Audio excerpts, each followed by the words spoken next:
In most American households, the fourth Thursday in November is all about sharing a big meal.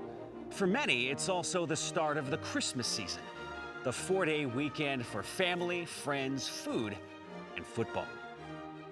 The national Thanksgiving holiday goes back to Abraham Lincoln in 1863. Now, prior to that, there were other Thanksgiving declarations on a periodic basis going back to George Washington's first proclamation in 1789. But to truly appreciate the early tradition of Thanksgiving Day in America, we need to go back to the start of it all, Plymouth, Massachusetts, and the arrival of the Pilgrims.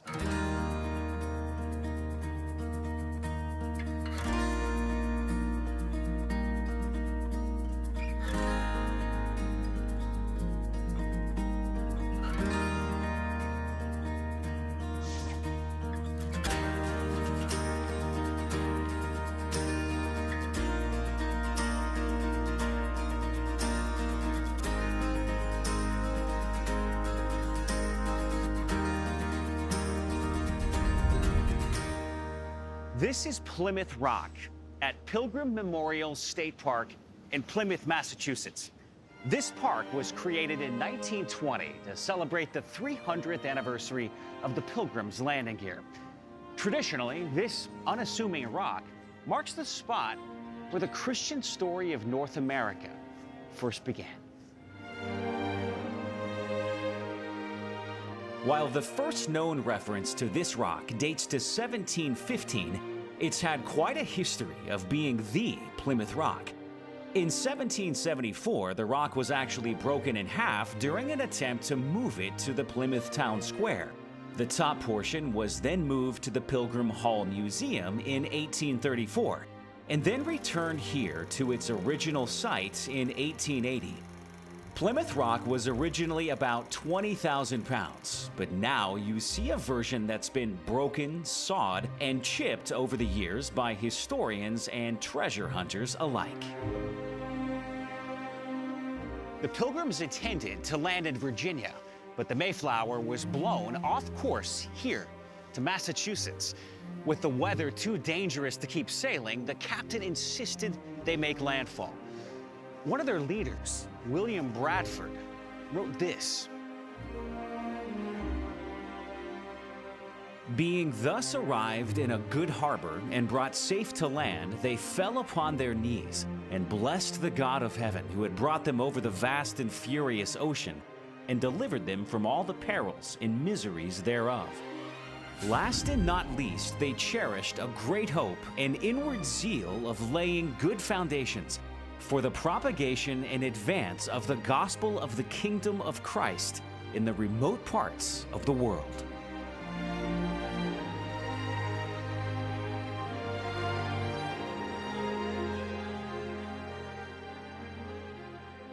"200 years later, at the bicentennial celebration of the landing of the Pilgrims at Plymouth Rock, Secretary of State Daniel Webster said, 'There is a sort of genius of the place which awes us.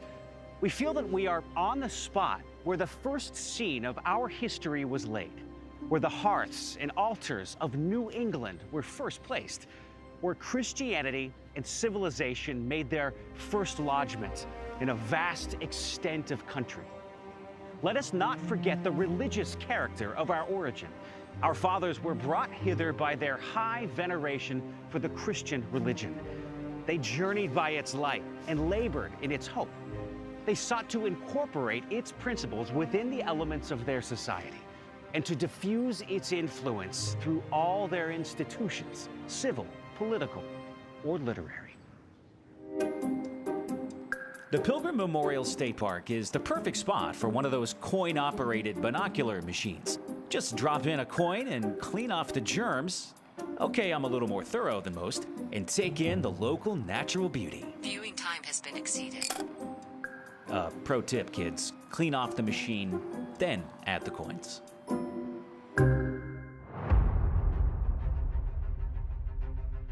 This painting, The Embarkation of the Pilgrims, still hangs in the U.S. Capitol Rotunda in Washington, D.C.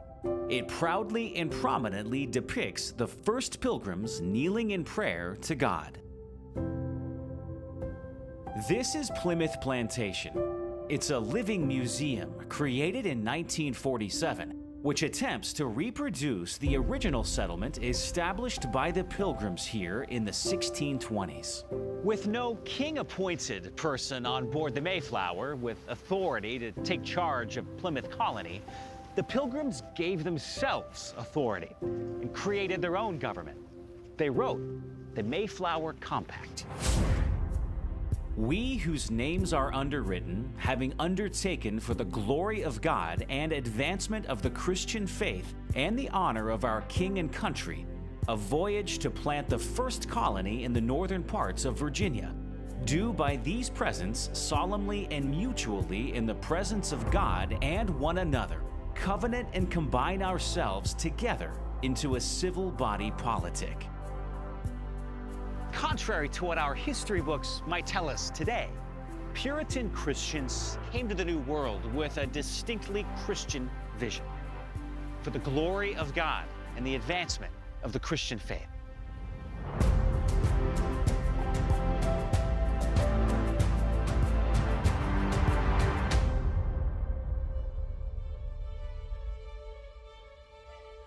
Once the Pilgrims agreed on their community structure, the hard work of running the colony began. Sadly, the Pilgrims were very unprepared for their first harsh winter in the New World. More than half of them died of exposure and starvation before spring of 1621. By the following winter, an English-speaking Indian named Squanto befriended the Pilgrims and taught them how to build durable homes and grow maize. Governor William Bradford wrote that Squanto was, quote, a special instrument sent by God for their good beyond their expectations. In the late fall of 1622, the Pilgrims, Squanto, Chief Massasoit, and the Wampanoag people feasted on maize and wild game, giving thanks to God. Many historians consider this gathering the first Thanksgiving on American soil.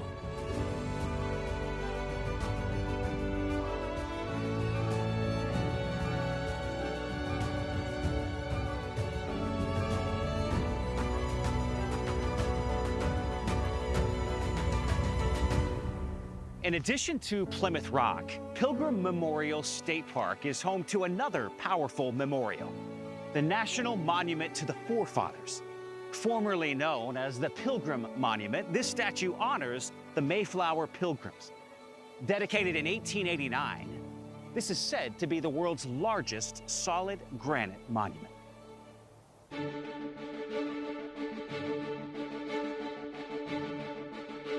On the main pedestal of this 81-foot monument stands the heroic figure Faith, with her right hand pointed toward heaven and her left hand clutching the Bible.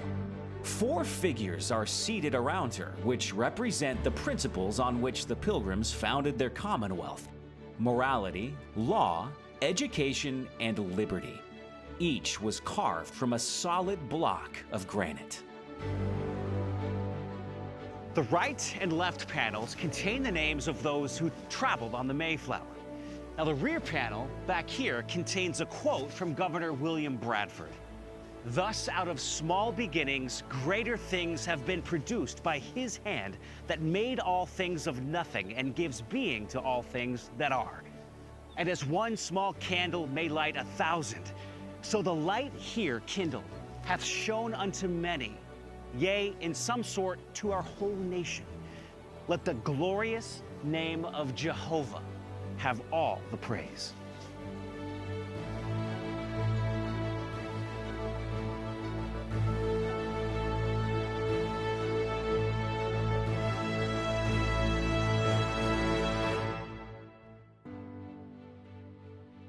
There you go. The story of the Mayflower Pilgrims and their impact on Thanksgiving in early America. By the way, this full-scale reproduction of the Mayflower just received a total restoration for the 400th anniversary of the Pilgrims' arrival in New England. Known as the Mayflower II, The ship was in dry dock in Connecticut during my last Drive Thru History trip, but it's once again home at Plymouth Harbor. I highly recommend a visit.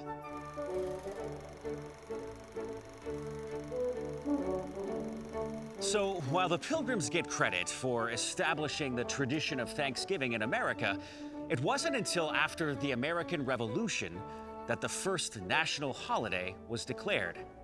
For that story, let's take a quick jaunt to Washington, D.C.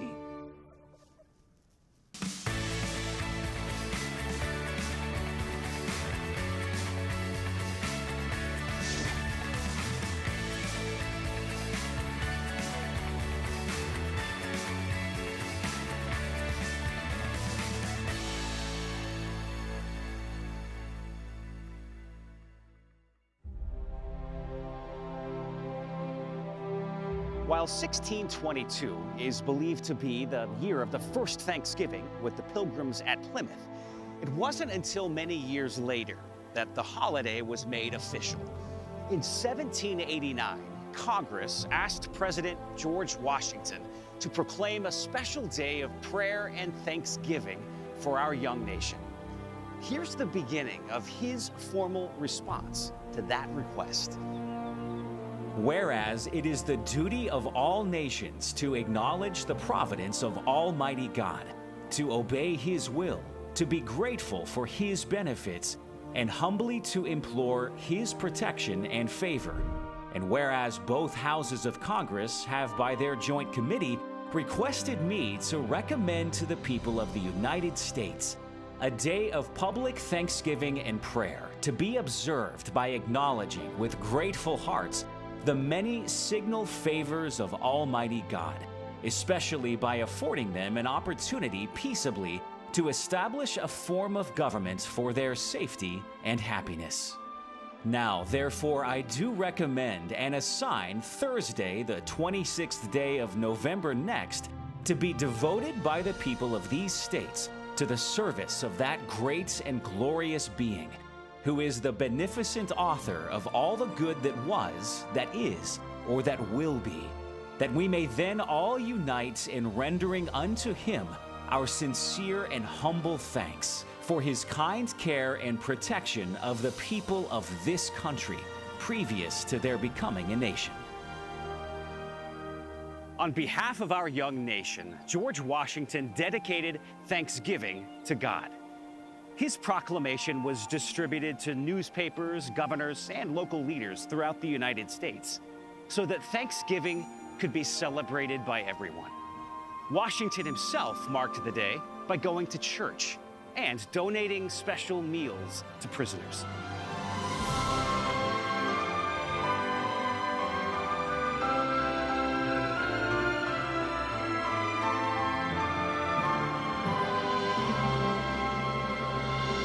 In 1817, New York became the first state to officially adopt an annual Thanksgiving holiday. Other states soon followed, each celebrating on a different day in the fall. 10 years later, the writer Sarah Josepha Hale, famous for her nursery rhyme, Mary Had a Little Lamb, launched a campaign to establish Thanksgiving as one national holiday each year. For nearly 4 decades, she published editorials and wrote letters to government officials, earning her the nickname Mother of Thanksgiving. Abraham Lincoln finally heeded her calls, and in 1863, at the height of the American Civil War, he scheduled a National Day of Thanksgiving for the final Thursday in November. Over the years, American presidents, governors, and mayors have delivered a number of Thanksgiving Day proclamations. This is probably the most famous one yet, delivered by Abraham Lincoln in October of 1863. The year that is drawing towards its close has been filled with the blessings of fruitful fields and healthful skies.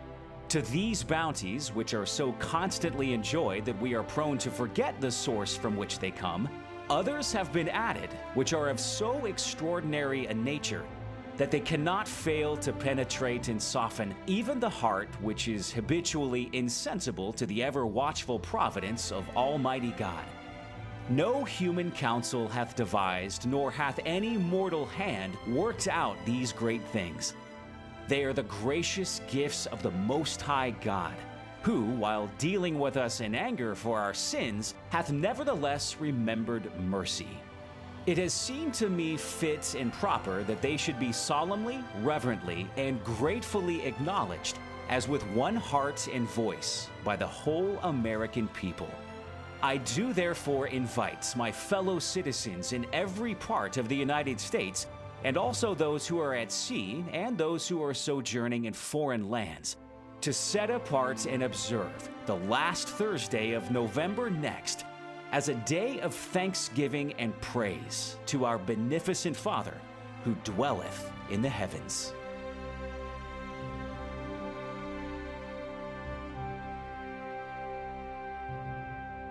After Lincoln's proclamation in 1863, Thanksgiving was celebrated on the last Thursday in November every year until 1939.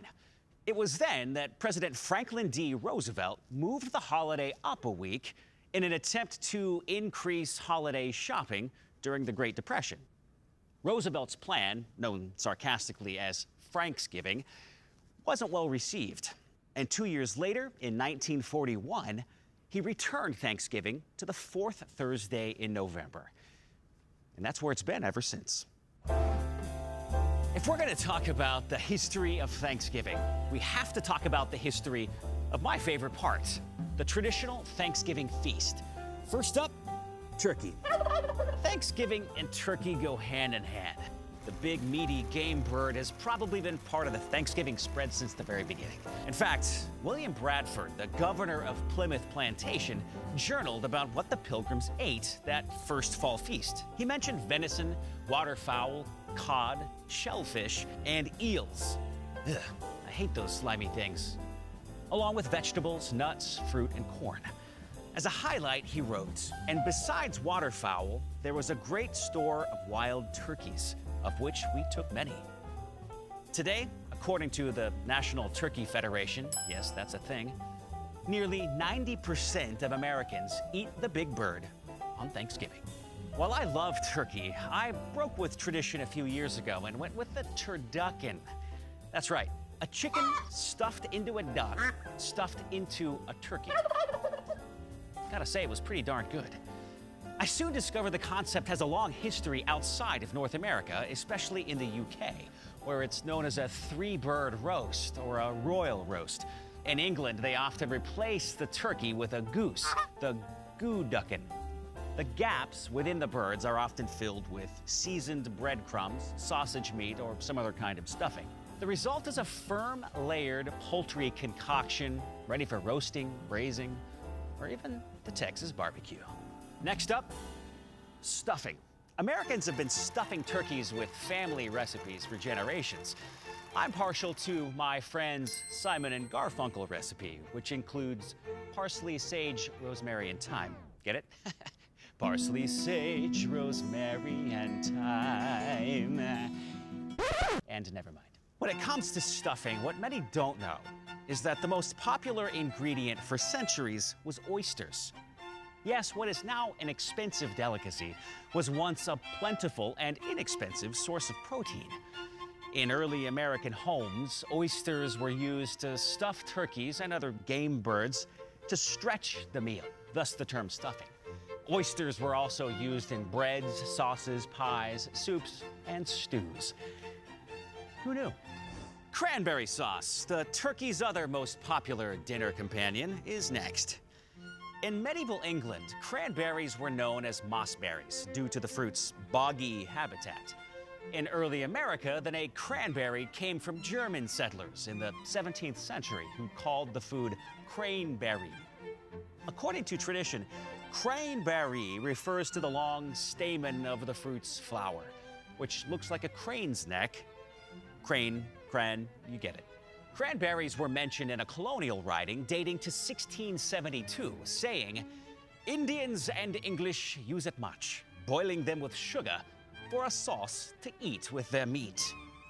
By 1796, a widely used cookbook called American Cookery suggested the traditional way to roast turkey was with boiled onions and cranberry sauce.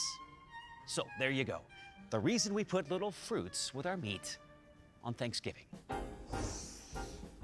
Next, sweet potatoes with marshmallows. Although not my thing, many view the Thanksgiving meal as incomplete without this marriage of the tuber with caramelized gooiness. The tradition seems to date back to the 1800s when the national Thanksgiving holiday really took off in America. Northerners discovered sweet potatoes, long eaten in the South, and incorporated them into their traditional meal. Now, marshmallows had just become a new thing in France, where chefs beat the roots of the marshmallow plant with egg whites and sugar. In Europe, they were a rare handmade treat. The marshmallows went mainstream in America after entrepreneurs substituted cheap gelatin for the expensive marshmallow root and figured out how to manufacture the sweet lump of chewiness on a mass scale. In 1917, the Angelus Marshmallows Company distributed a recipe booklet with all the ways Americans might use marshmallows, including the classic pairing with the sweet potato. And now for desserts. Pumpkin pie. The English were masters at wrapping anything in a crust, from meats to vegetables to fruits. In fact, English cookbooks featured pumpkin pie recipes as early as the 1600s. Thus, American colonists grew pumpkins from their earliest years in the New World. And there's a long legacy of pumpkin pies being a part of holiday meals. By the 1800s, pumpkin pie was synonymous with Thanksgiving. In 1869, the Connecticut Courant, the oldest continuously published newspaper in America, declared turkey and pumpkin pie as the, quote, two inevitable Thanksgiving dishes. So, now you know a little bit more about the history of the traditional Thanksgiving meal. It's time to eat.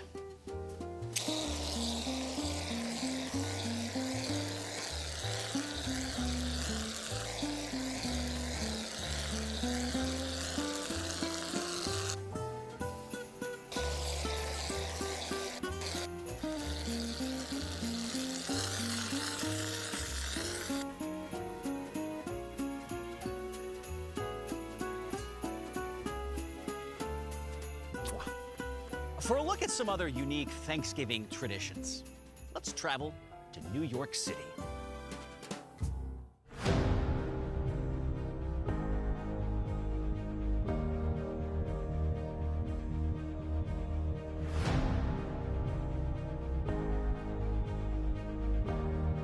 I really couldn't help getting excited about being back in the Big Apple, the city that never sleeps. Top down, sun in my face, soaking it all in. Well, soaking it all in definitely happened as a huge rainstorm blew in from nowhere. So luckily, with the push of a button, up went the top and we're back in business, exploring Gotham's streets, boroughs, and traffic.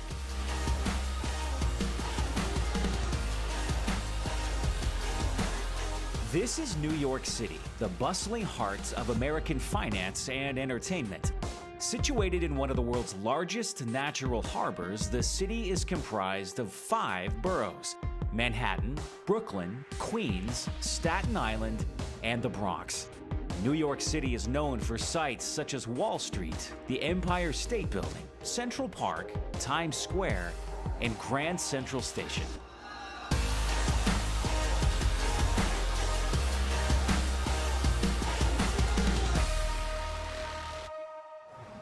New York City, the Big Apple, the city that never sleeps. Since I'm here, I thought I would tell you about some really unique Thanksgiving Day traditions that started on the streets of New York.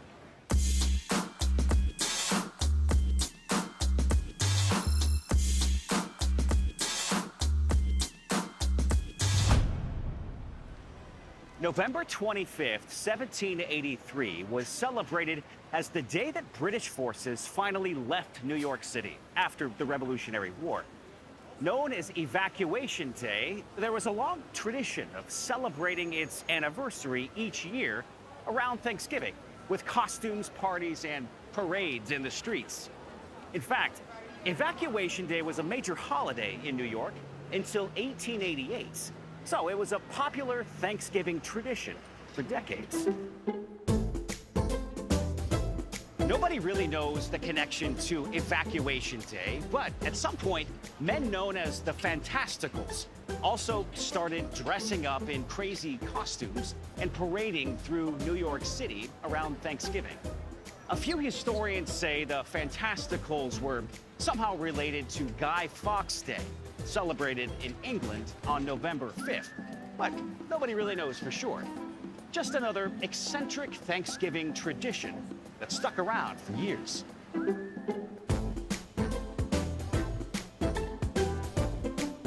Then, sometime around 1817, kids started dressing up in costumes and roaming the streets too. Instead of the trick-or-treat that we hear at Halloween, kids could be heard saying, "Please, mister, a penny or a nickel for Thanksgiving." It came to be known as Ragamuffin Day. How did begging start as a Thanksgiving tradition? Well, it's thought that New Yorkers somehow combined Evacuation Day street parties with an old New England Thanksgiving custom. A New York Times article in 1893 explained. In an old book descriptive of New England characters and customs, one reads that on Thanksgiving Eve, it was the custom of poorer people, servants, and dependents to go to the houses of the rich to ask for substantials to help celebrate the coming feast day. And the richer people felt it incumbent upon their dignity and hospitality not to allow anyone to go away from their doors empty-handed. So in New York City, Thanksgiving, kids, costumes, and begging all combined into one street tradition known as Ragamuffin Day. By the 1880s and 1890s, more and more children took to the streets dressed as ragamuffins. Along the way, they added pilgrims, Indians, Uncle Sams, and other characters to the mix. By the beginning of the 20th century, New York City was crowded on Thanksgiving Day with rowdy, costumed, begging children. The New York Times again described the scene. From early morning to late evening, thousands of children roamed in ragamuffin costume, blowing horns, throwing harmless missiles, and playing at begging. The practice of dressing up as ragamuffins seems to be growing among the city children each Thanksgiving Day, and the parents of many seem to take an interest in the displays, judging by the great variety and fantastic costumes which the children wear. In 1925, the Madison Square Boys Club held the first of what became an annual Thanksgiving Day parade to protest children begging for money. The boys carried banners reading, "American boys don't beg." This was the beginning of the end for Ragamuffin Day. After the stock market crash in 1929, money became tight for everyone. Then, through the 1930s, New York City schools and the Society for the Prevention of Cruelty to Children openly discouraged kids from Thanksgiving begging. The Boys Club also threw a Thanksgiving party to help keep kids off the streets, where they offered a turkey prize to the child with the best costume. Finally, Mayor LaGuardia imposed a ban on all begging or panhandling in New York City, which included children on Thanksgiving Day. Despite some holdouts, the tradition died a little more each year, until Ragamuffin Day disappeared into history by the beginning of World War II. So, now you know. Thanksgiving can be a very lonely day for some people. It can also be the start of a very lonely holiday season for others. At its heart, the story of Ragamuffin Day here in New York City reminds us to help out the poor and downtrodden, the homeless and the lonely. It's just the right thing to do around Thanksgiving. Maybe serving at a soup kitchen, homeless shelter, or a church outreach. Maybe opening our homes to a coworker, single person, or someone who has recently lost a loved one. You know, That's something we should all strive to do better on Thanksgiving Day.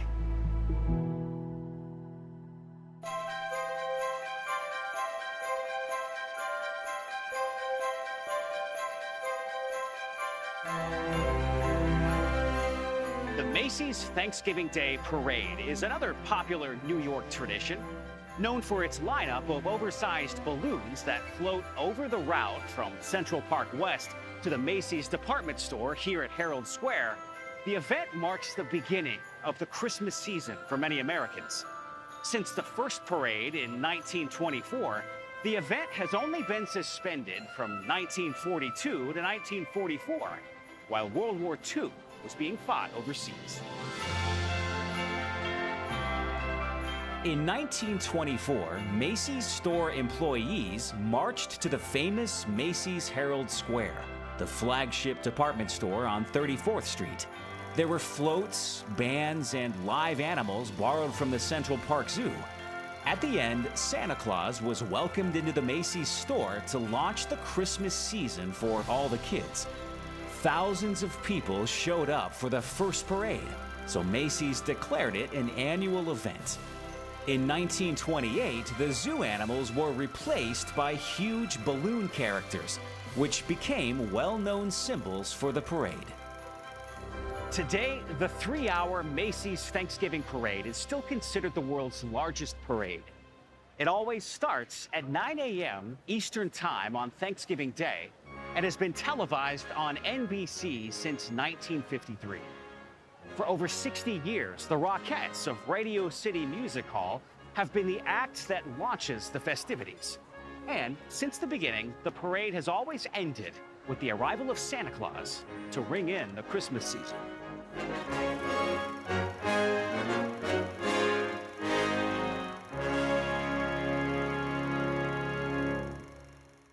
After the September 11th, 2001 terrorist attack on New York City, the Macy's Thanksgiving Day Parade was held just 2 months later. As a part of an effort to find a sense of healing and normalcy, the beloved holiday tradition endured. The event was marked with an undertone of grief as downtown recovery workers were still sifting the smoldering ruins at Ground Zero. In a show of patriotism, first responders marched in the parade, carrying 2 specially made American flags. From above, the flags took the form of the fallen Twin Towers of the World Trade Center.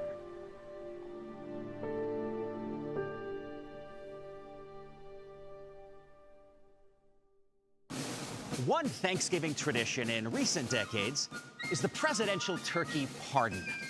Each year, the President of the United States is presented with 3 live turkeys by the National Turkey Federation. The President pardons one of the turkeys, who gets to live the rest of his life on a quiet farm somewhere, while the other 2 are sent off to be dressed for the Thanksgiving meal at the White House.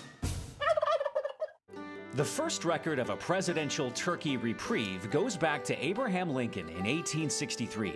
According to White House reporter Noah Brooks, a live turkey had been brought home for the holiday dinner, but one of Lincoln's sons, Tad, interceded on behalf of its life. The reporter wrote, "Tad's plea was admitted and the turkey's life spared."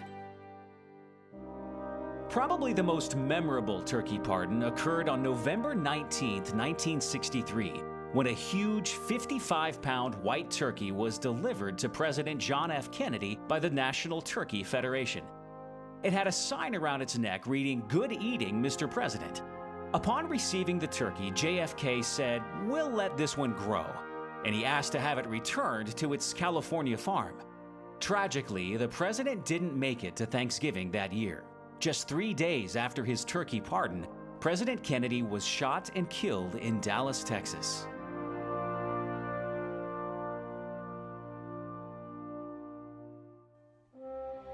Many years of turkey gifts and presentations have been recorded at the White House, but it wasn't until November 17, 1989, that President George H.W. Bush officially pardoned a 50-pound turkey and firmly established the annual tradition. With animal rights activists picketing nearby, he joked, Reprieve, keep him going, or pardon, it's all the same for the turkey, as long as he doesn't end up on the president's holiday table.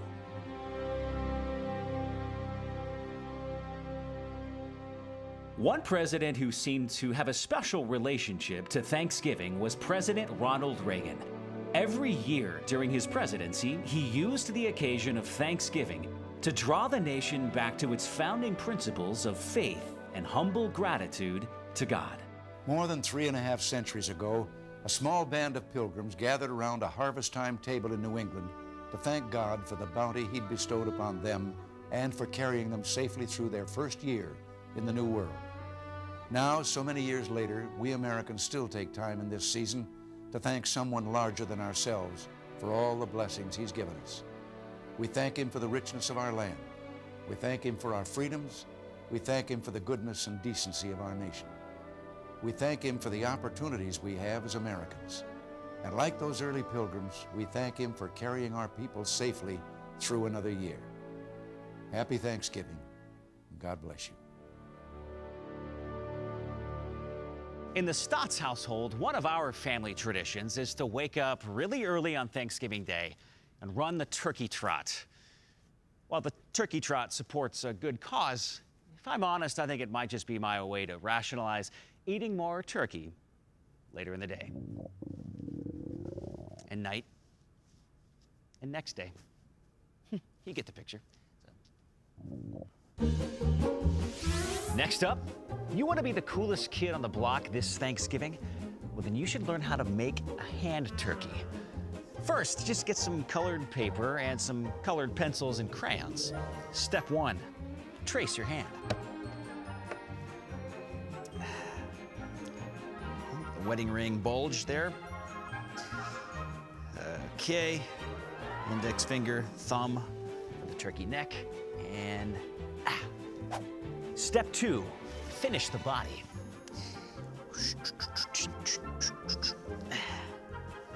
Step 3, make a gizzard, a beak, and an eye. Thinking what I'm thinking?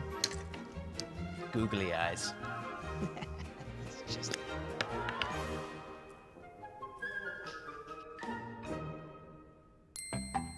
Step 4, add a wing.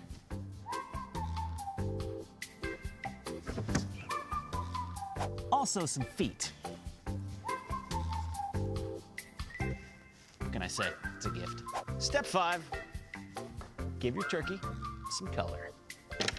Okay, starting with like a blue, green. Sorry, I chew my tongue when I color. I think a little purple. Get the wedding ring in there. And definitely orange. Almost took out the gizzard. Okay. Okay, don't forget, you gotta color the body, okay?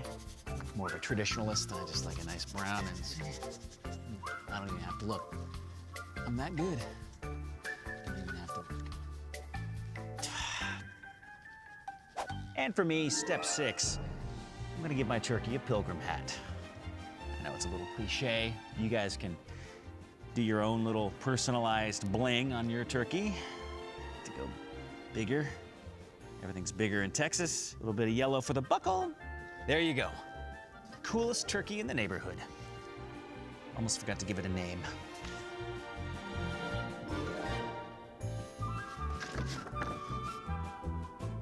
He's Reginald.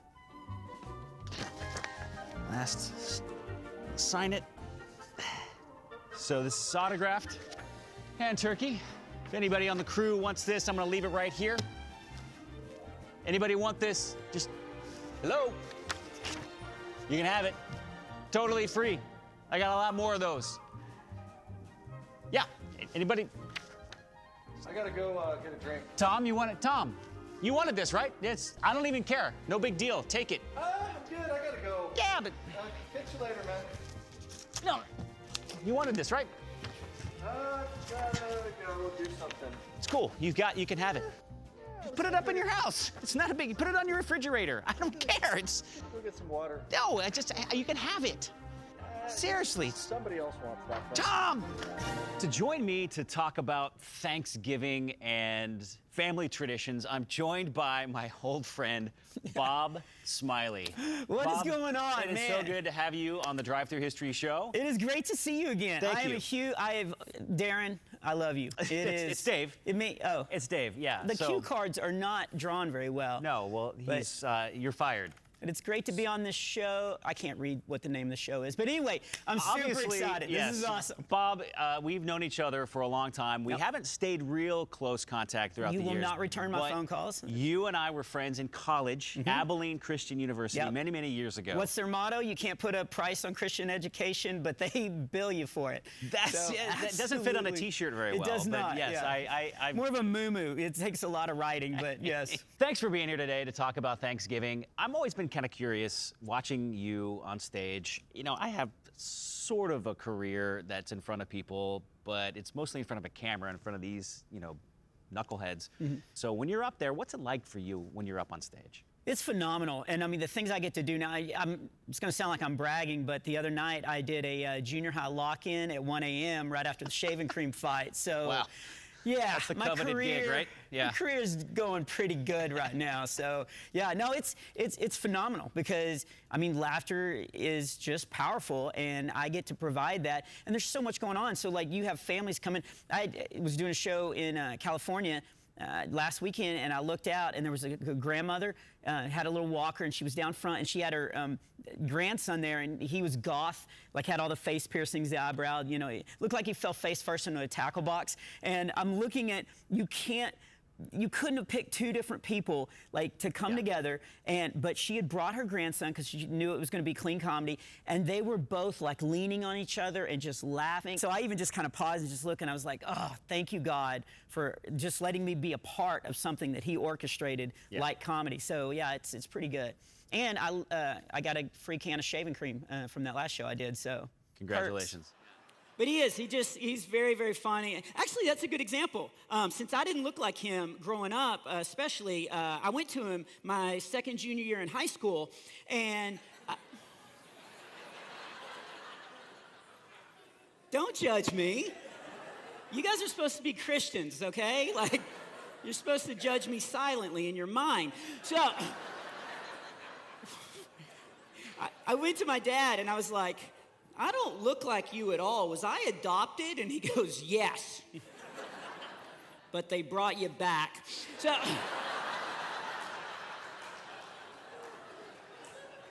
So, okay, you get out of bed, your feet hit the ground. What does Thanksgiving look like for you? When does the eating start?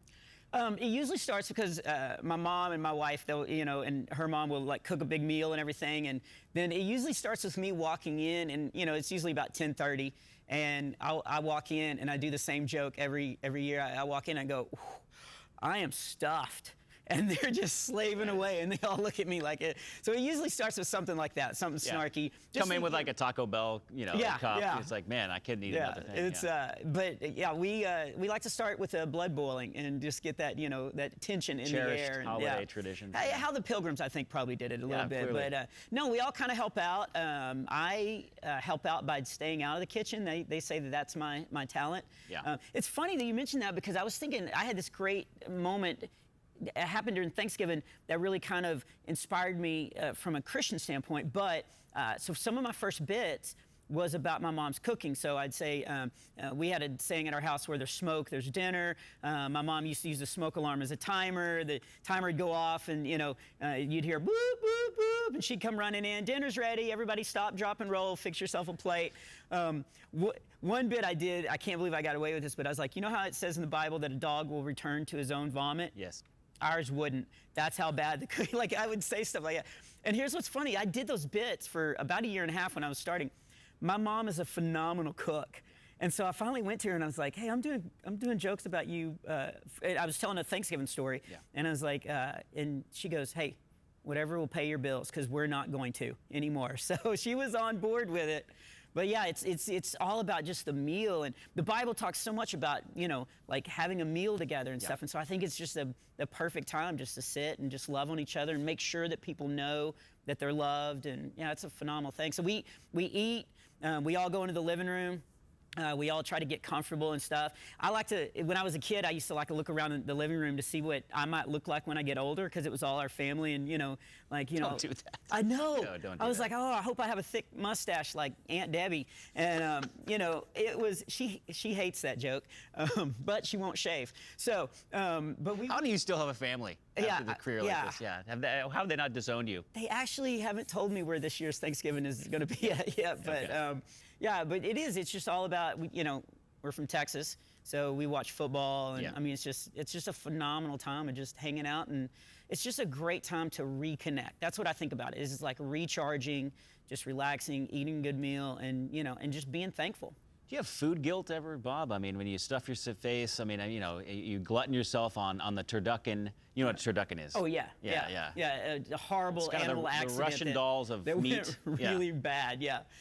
We had a turducken one year. We couldn't afford the duck or the chicken. But we still called it a turducken. We put some other things in there. Yeah. On a different topic, have you ever had squirrel? Not that I know of. Well, come this Thanksgiving, and we'll take care of that. Yeah. You told me you and your boys are hunters, right? We You got are big hunters. You got any hunting stories? We have, actually, I do, and I talked about hunting on this last special of mine, so I didn't know if we wanted to play a clip. Yeah, no, I'd love to hear it. Okay. That reminds me of a comedy clip that I did once. Let's take a look. I talk about hunting. Is that okay here? Like, okay, whoa. Okay, you have a knife, don't you?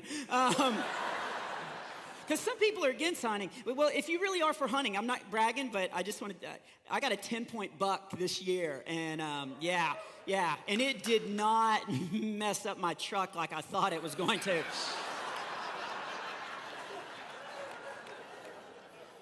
But my dad and I would go duck hunting, and I'm sorry if that offends you, but that is a beautiful father-son moment where the sun's coming up in the morning and it's peaceful, and my dad and I'd be hiding under the slide by the swing set, and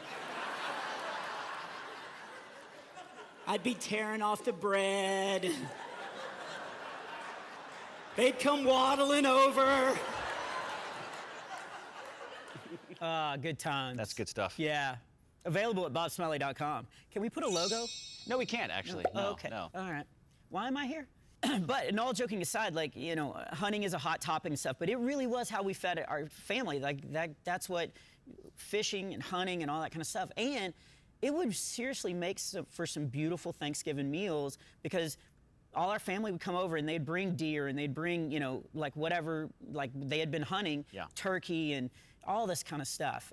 Chicken, something called opossum. I don't know what that was, but we would bring. French? Yeah, very French.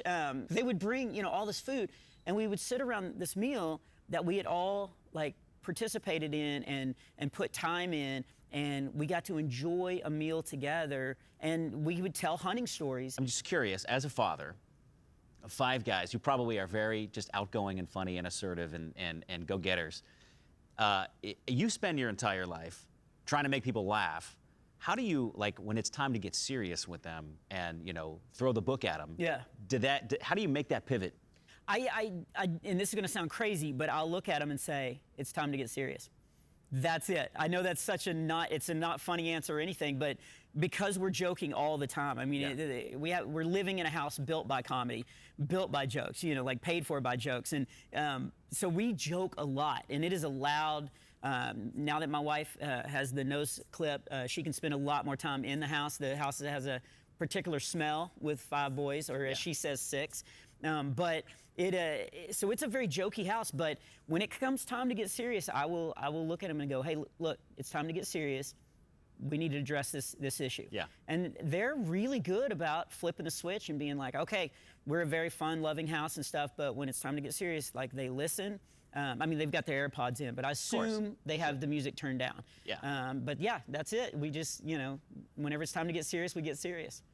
But it is funny because they know if they can make me laugh, that then I have to leave the room because I have to go write it down in my joke book. And so, do you credit them during your act? This one came from my son. Here's what I do, because my kids, and we're the fun house, so like kids always want to come over to the house. And so even our neighbor kids are like, they'll do something weird and they'll be like, hey, is that good enough to be in your act? Like, everybody wants to be in the act. People throwing you free content, free IP all the time. It's great. But my kids then found out about royalties. And so they were like, you know, what? And I was like, your royalty is your cell phone, your health insurance, you know, your car insurance. Well That's played. your royalty. Yeah. And you actually owe me some now. So let's get to writing. How deep do you want to go with the whole royalty thing? Yeah, that's true. Yeah. You know, I'm hoping people are sitting at home watching, having a little bit of fun, listening to your funny stories, and spending some time together. You know, I hope that this holiday hasn't sort of turned a corner in America, because I know that sometimes it's very controversial to talk about the Pilgrims and colonialism and Indians, and it gets real politicized. Yeah. You know, I like kind of what you're focusing on: family, sharing a meal together. You know, being grateful, being thankful. Yeah, that's what, because I know what you're talking about. I'm hearing all this controversy about, you know, like, should we celebrate these holidays and all this? And I'm like, it's a holiday of loving on each other and being thankful. And basically, I mean, that's what we're created to do in life in general. So to have just a day to say, hey, let's turn the volume down on everything else, and let's just focus on what we want to be thankful for, and let's just be in community. Like, what's bad about that? Right. Like, that's what it's all about. Right, yeah. It's what could be more positive than stopping and saying to yourself, be thankful for the abundance that we have in this country and in our families. And it's not monetary. Yeah. It's family, it's relationships, it's turduckens. It is. There's nothing better than that. Well, except for going to my comedy shows. You can find out more about that at Just put the Drive Thru logo on top of his... bobsmiley.com. It's short. You just put it right. Yeah. Nothing? Okay, well, that was all the time I agreed on. So let's do a takeaway. Man, this has been awesome. This has been amazing. That's great. Yeah, agree to disagree. Yeah. But, Oh, no, actually, wait. The whole reason why I wanted to come on here, I wanted to share this one thing that's super important with the viewers. No matter what... Oh, no, I got to take this. Nice to meet you. yeah. Yeah, no, I'm not doing anything at all. Happy Thanksgiving. Yeah, I can't wait to not return your calls again.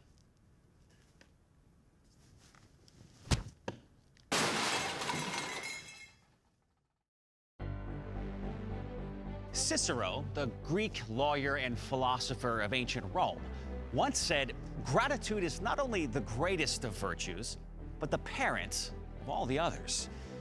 That's a profound statement, one that should motivate all of us to give more thanks in our daily lives.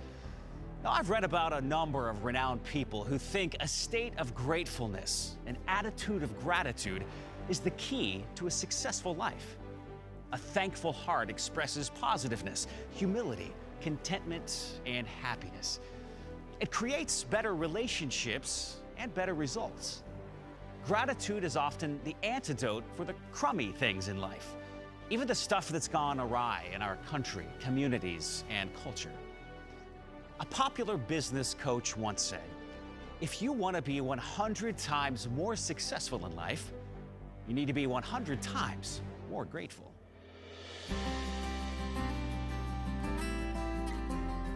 On a spiritual level, if we don't live in a state of thanksgiving with a heart of gratitude towards God, we really can't achieve true joy, meaning, or fulfillment in life.